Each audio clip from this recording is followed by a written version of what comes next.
Hey there. Thank you so much for your outpouring of support and love of my work and the meaning it has for your life. Thank you for being here with me and receiving what comes through me. It felt so good over these past couple weeks. I got some hate, but for the most part, I got a lot of thank you. So I want to thank you for being here and receiving. What feels really important to have you guys receive today, if you're here, is that I was working with a client and we were handing somebody their stuff back, energetically speaking. And this is a subconscious reality of how energy moves, but I want you to hear it for what it is. So we're handing somebody their junk back, and this is not the first time that this exact same scenario has played itself out. And what that feels like is actually that the person is, the person holding the junk is carrying the weight of their shame, their guilt, their addictions, their personality structures that they don't want to break. And it feels suffocating to the person carrying it. So the person not carrying it wants to give it back, but then when they go to give it back, they go, oh, but they're weak and they're not going to be able to tolerate having this junk back. That's why I'm holding it for them, because I'm really trying to avoid having them have to feel it.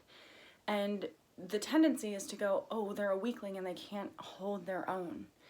One, that's a really interesting way to look at somebody that you love and somebody that is as powerful as that can dump that amount of weight on you. But two, actually what's more true is that when we hold other people's stuff, that's all they see in us. We become the projection of their shame, their guilt, their patterns, whatever it is. When we are willing to hold it, we are literally robbing them of pieces of themselves that create their fullness. So when they project onto us, or when we just take it from them because we're codependent and we go, I don't want you to have to feel that, so I'm going to take that from you. When we take somebody's energy, their shame, their, whatever it is, so they don't have to feel it. So we feel it for them or with them at minimum. We are literally taking something from them. And if we take it on as our own, one, we're going to create with it, which is going to really suck because we don't want to necessarily be creating with other people's stuff. But if we take it, we're holding pieces of them. And that's all they're going to see of us, is that we are holding out. We are the projection of what they are on the inside, and we're holding a missing piece of them. So they're never going to stop kind of coming at us for those pieces because we are holding them. And we're not actually holding them by not giving them back. We're holding them hostage to us. Let that sink in for a second.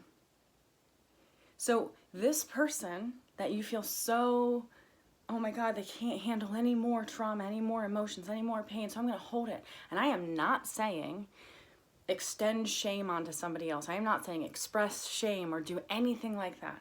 But in a thought exercise form and a visceral bodily exchange in that form, handing somebody their stuff back is handing somebody their self back so that they don't feel robbed by us, who is taking it on to hold it for them. So if you don't want to be seen as somebody who is, the target of their projection and who you kind of morph as an empath into their projection because you're holding their shame and guilt, handing it back is not going to hurt them. It's actually going to heal them. It's actually going to fill them because you became a symbol and actually a target for their own voids.